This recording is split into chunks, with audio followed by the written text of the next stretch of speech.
All right, so today we're going to take a deep dive into something I think everyone listening can relate to, time management. But this isn't just going to be like your typical tips and tricks kind of thing. No, not at all. We're going way deeper. Much deeper, yeah. We've got some fascinating source material that frames this whole concept around a Buddhist perspective. Right. And specifically kind of like as we're all gearing up for 2025. So think about this less in terms of quick hacks and more about a philosophy for living a more fulfilling life. Yeah, I think one of the most interesting things that the source material points out is this idea that time is our most equally distributed resource.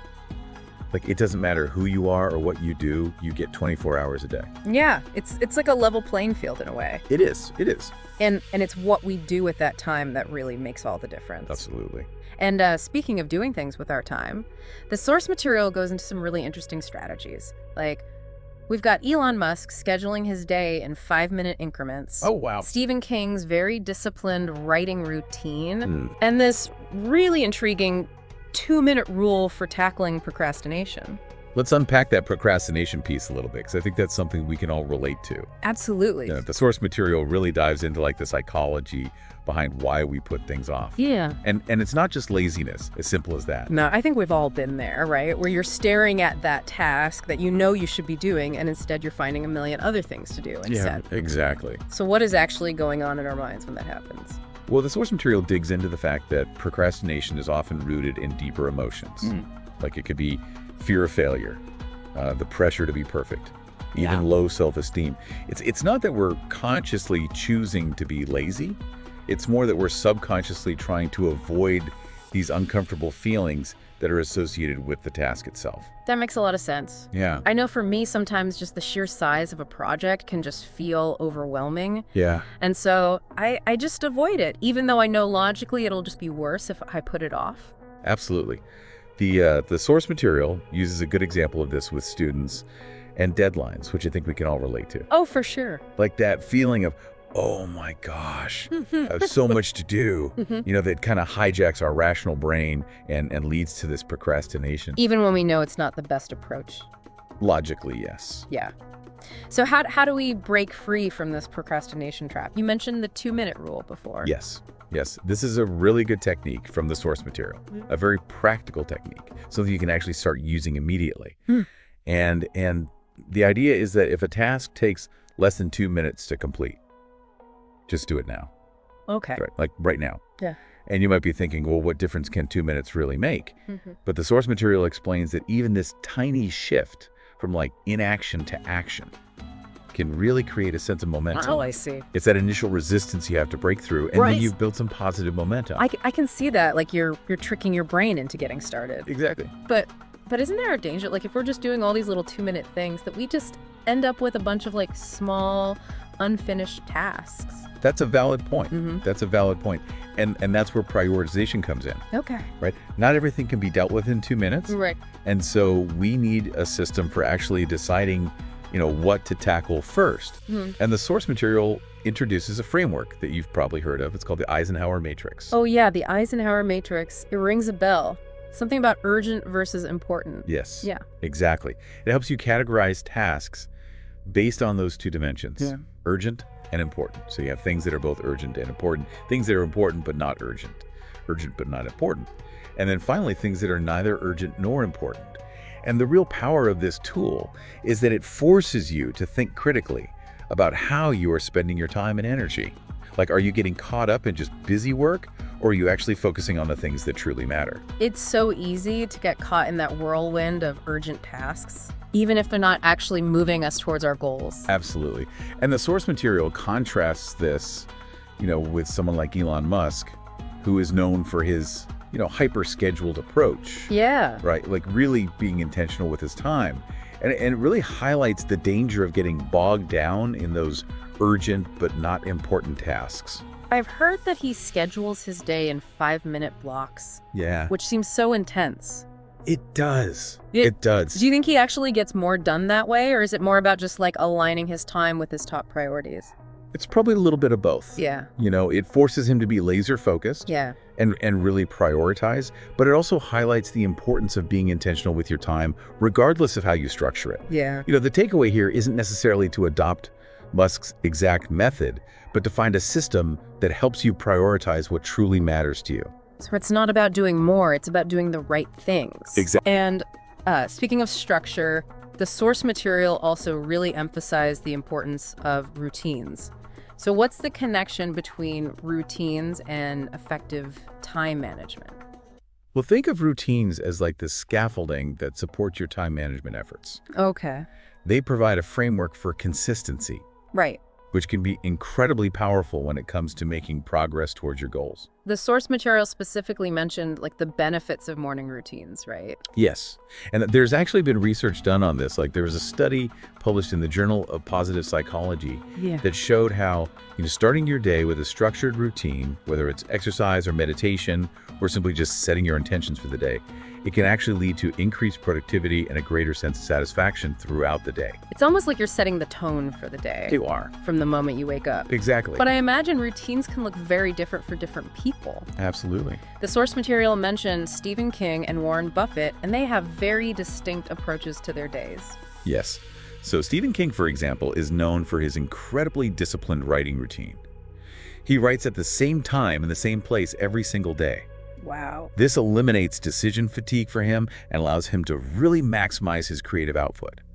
But then you have someone like Warren Buffett, whose routine is more about saying no to almost everything so that he can focus on a few high-impact decisions. So whether it's strict scheduling or strategically saying no, the key is to find a routine that supports your individual goals and working style. Yes. And it's important to remember that even breaks are part of a healthy routine. Yeah.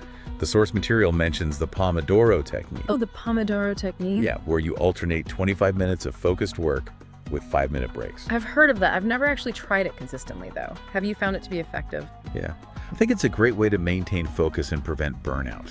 It's about respecting your brain's natural rhythms and building in regular intervals for rest and renewal. And speaking of focus and breaks, technology can be both a powerful tool and a major distraction when it comes to time management. Yeah, it really is a double-edged sword, isn't it? It is. On the one hand, we have all these amazing tools like calendar apps, project management software, things like Todoist or Notion, to help us organize our thoughts and track our progress. I love those apps. Like there's something so satisfying about visually organizing your tasks and projects. Right. But then there's the flip side. Yeah. Social media, the constant barrage of notifications, that urge to just check our phones for the 100th time. Yeah. The source material actually cited a statistic that said the average smartphone user spends over 3 hours a day on their device. 3 hours? That's a huge chunk of time. It is. It is. That could be spent on, other things, whether it's pursuing a passion or spending time with loved ones or even just taking a break from the digital world. Absolutely. So it's all about being mindful and setting boundaries. Right. And the source material has some really practical suggestions for this. Things like turning off notifications during work hours or using app blockers to limit distractions. Even a technique called batch processing. Batch processing? I haven't heard of that one. What's that about? So batch processing is basically a way of grouping similar tasks together. Okay. To kind of minimize that context switching and really maximize your focus. So for example, instead of constantly checking email throughout the day, you would dedicate like a specific block of time to just clearing out your inbox. Okay. That way you're not constantly jumping back and forth between tasks and diluting your attention. That's a great idea. It's like creating those pockets of focused time that we were talking about earlier. Exactly. So it's not about avoiding technology altogether, but using it strategically to support our goals. Exactly. And here's where it gets really interesting. The source material connects effective time management to something much bigger. Our well-being. Wait, so it's not just about getting things done. There's a connection between like how we manage our time and our mental and physical health. Absolutely. Wow. Think about it. Poor time management often leads to stress, overwhelm, anxiety, all things that take a toll on our well-being. Yeah. But when we manage our time obsessively, we actually create space for things like exercise, quality sleep, even just downtime to relax and recharge. That makes sense. When I think about times when I've felt super overwhelmed, it's usually because I was trying to cram too much into my day and not really prioritizing those essential self-care practices. Yeah. Yeah, it's a common trap to fall into. Yeah. And the source material even introduces this concept of time affluence. Time affluence. Yeah, which is about valuing time for experiences rather than just productivity. I love that term. It feels like a real paradigm shift. Instead of constantly chasing more, it's about appreciating the time we have and using it for the things that truly matter. Exactly. And a good way to start to shift towards this mindset is to just become more aware of how you're currently spending your time. Okay. The source material talks a lot about the importance of reflection. Yeah. Try keeping a time journal for even just a week to see where your time is actually going. You might be surprised at what you discover. That's a really good idea. I'm already thinking about areas where I could be more intentional. Yeah. But is it all about just finding inefficiencies and areas for improvement? Well, no, No. not necessarily. The source material also highlights the importance of incorporating gratitude into your reflection. Okay. Celebrating your wins, no matter how small, that can actually be incredibly motivating and helps reinforce those positive habits. I love that. It's not just about focusing on what we haven't done, but also acknowledging and appreciating what we have accomplished. Exactly. And by regularly reflecting on and refining our approach to time management, we can adapt to changing circumstances and maintain a sense of control over our lives. So this is all making me think about that idea that the source material keeps going back to, preparing for 2025 through this lens of time management. What's the significance of 2025? Like, why that specific year? And how does it connect to everything we've been talking about? Yeah, I think it's interesting that they goes 2025. Yeah. Well, they don't explicitly say why. It feels very symbolic. It's close enough to feel relevant and urgent, prompting us to take action now. But it's also far enough away to allow for meaningful change. Just like a call to action. It is. A reminder that the choices that we make today are going to shape our experience of tomorrow. Exactly. And by weaving together these Buddhist principles with these practical strategies, the source material encourages us to take a holistic approach to preparation. It's not just about achieving these external goals. Yeah. It's also about cultivating inner peace and purpose. That's a powerful concept. It is. It is. It's not about cramming more into our already busy schedules, Yeah. but being intentional with our time and aligning it with what truly matters. Right. And so it starts with asking yourself some pretty fundamental questions. Yeah. Like, what do I truly want to achieve? Right. What experiences do I want to prioritize? Yeah. What brings me joy and fulfillment? Those are some deep but really crucial questions. Yeah. Yeah. And once we have some clarity on those, then we can translate those aspirations into tangible actions. So that's where the practical tools and techniques that we've been discussing come into play. Okay. Think about the Eisenhower matrix, for example. Right. It's a great way to distinguish between what's truly important and what just feels urgent. Yeah. Or the Pomodoro technique. That simple but effective method for maintaining focus and preventing burnout. And of course, the power of routines can't be overstated. Yeah. They provide that structure and consistency that can really help you stay on track. Right. So it's about finding the tools and techniques that really resonate with us and integrating them into our lives in a way that feels sustainable and empowering. Exactly. And it's important to remember, it's a journey, not a race. Don't get overwhelmed by trying to do everything at once. Yeah. Start with small, incremental changes and be patient with yourself. Progress over perfection. Exactly. And as you embark on this journey of mindful time management, remember to celebrate your wins along the way. No matter how small, those little victories can provide a huge boost of motivation and keep you moving forward. It's all about recognizing and appreciating our efforts. Yes. Even when things don't go perfectly. Exactly. Right. And by continuously reflecting on and adjusting our approach, we can create a time management system that truly supports our goals and enhances our well-being. I love that. This has been such an eye-opening conversation. I'm feeling so inspired to approach my time with more intentionality and awareness. That's great. But before we wrap up, I want to touch on one more aspect that the source material highlighted, which is time management in a more collaborative setting. Oh yeah, that's a great point. Time management isn't just a solo endeavor. It's not. It becomes even more critical when we're working with others, whether it's in a professional setting or, a community project or even with family and friends. Absolutely. How do we effectively manage time when we're part of a team? The source material mentioned things like agile stand-up meetings and asynchronous communication as examples. Can you elaborate on those a little bit? Sure. So adult stand-up meetings are a really great way to keep everyone on the same page without getting bogged down in lengthy discussions. Okay. Team members typically gather briefly each day to share their progress, any obstacles they're facing, and what they plan to focus on that day.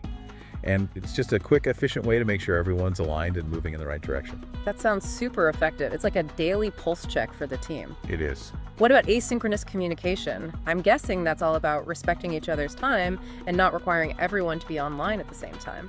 Exactly. Tools like Slack or email or even project management software allow team members to communicate and collaborate at their own pace without interrupting each other's workflow.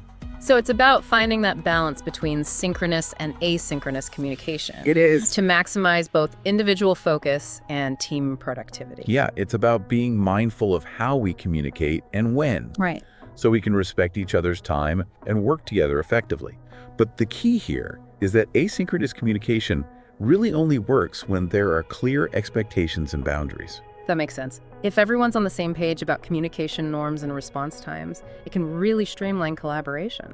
Right. It's about setting those ground rules up front. Okay. So that everyone feels empowered to manage their time effectively while still staying connected as a team. I love that. This has been such a thought-provoking conversation. Good. I'm feeling inspired to not only apply these principles to my own life, but also to share them with my team. That's fantastic. Yeah. Effective time management can be contagious. It can. When we model these principles, it can inspire others to do the same. Absolutely. And create a more mindful and productive environment for everyone. For sure. Sure. Well, we've covered a lot of ground today. Yes. From, understanding the psychology behind procrastination to the nuances of time affluence and team dynamics. Right. It's clear that time management is so much more than just checking things off a list. It is. It's about creating a life that's aligned with our values, our goals, and our overall well-being. As we wrap up this deep dive, I want to leave you with one final thought. The source material was focused on preparing for 2025. Right. But what's one small time management shift that you could make today to feel more in control and aligned with your goals? That's a great question. It's a good reminder that we don't have to wait for some specific date to start making changes. Every moment is an opportunity to take a step in the right direction. So what will your first step be? We'd love to hear your thoughts. Share your takeaways with us on social media or, drop us a line on our website. And until next time, remember, time is your most precious resource. Use it wisely and make every moment count. Yeah, it really is about taking ownership, isn't it? And like you said, creating a system that's tailored to our individual needs instead of trying to fit into some kind of one-size-fits-all mold.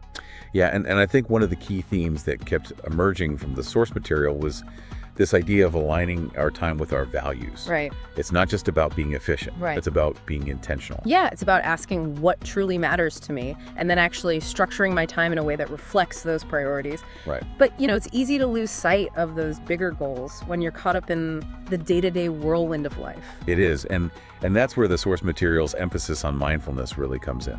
Okay. It's about cultivating a sense of awareness of how we're spending our time. Right. But also how those choices are actually impacting our well-being. Right. And that goes back to that concept of time affluence that we were talking about before. Exactly. It's not about having more time. It's about valuing experiences and connection over material possessions. Right. Or achievements. Yeah.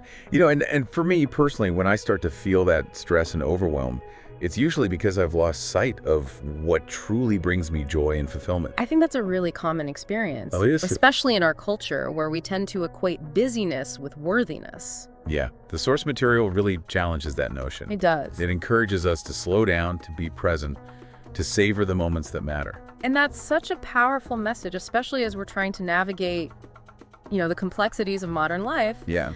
But how do we actually put this into practice? How do we actually cultivate mindfulness when we're so busy and we have these never-ending to-do lists? It starts with small intentional acts. Like just taking a few minutes each morning to set your intentions for the day, or practicing gratitude for the things that you have, or even just taking a mindful pause before you respond to that next email or notification.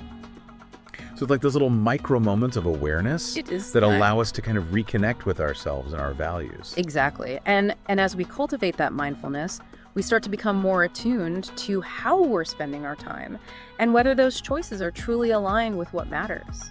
So this is making me think about the source material's focus on preparing for 2025. Right. And while we've talked about that symbolic significance, I'm wondering, what are some practical steps that people listening can take today to really start aligning their time with their vision for the future? That's a great question. I think it starts with defining what success looks like for you in 2025. Okay. It's not about adopting someone else's definition. Right. But really crafting a vision that's uniquely your own. Yeah. So what do you want to achieve? How do you want to feel? What kind of impact do you want to make? It's like painting that picture of the future, right? It is. And then using that as a guidepost as we make choices about how we spend our time today. Exactly. Once you have that vision, you can start breaking it down into smaller, more manageable goals. And that's where the tools and techniques that we've been talking about come in. Right. The Eisenhower matrix can help you prioritize those goals. Yeah. The Pomodoro technique can help keep you focused and productive. Right.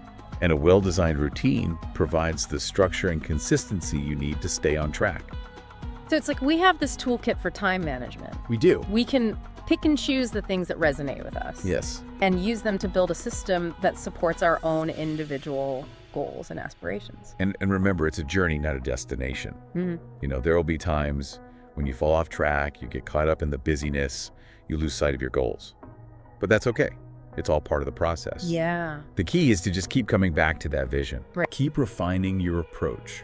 Keep learning and growing. This has been such a great conversation. I feel like I've learned so much and I'm feeling really energized and ready to approach my time with more intention and awareness. I'm glad to hear that. Yeah, me too. Yeah, and remember, even small shifts in how we manage our time can really have a ripple effect Absolutely. on our overall well-being. It's about those small wins, those moments of progress that keep us moving forward. Exactly.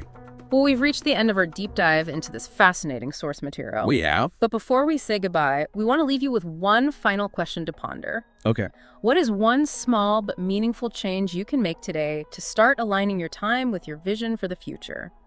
We'd love to hear your thoughts. Share your takeaways from this deep dive on social media or drop us a line on our website. And until next time, remember, time is your most precious resource. Use it wisely and make every moment count.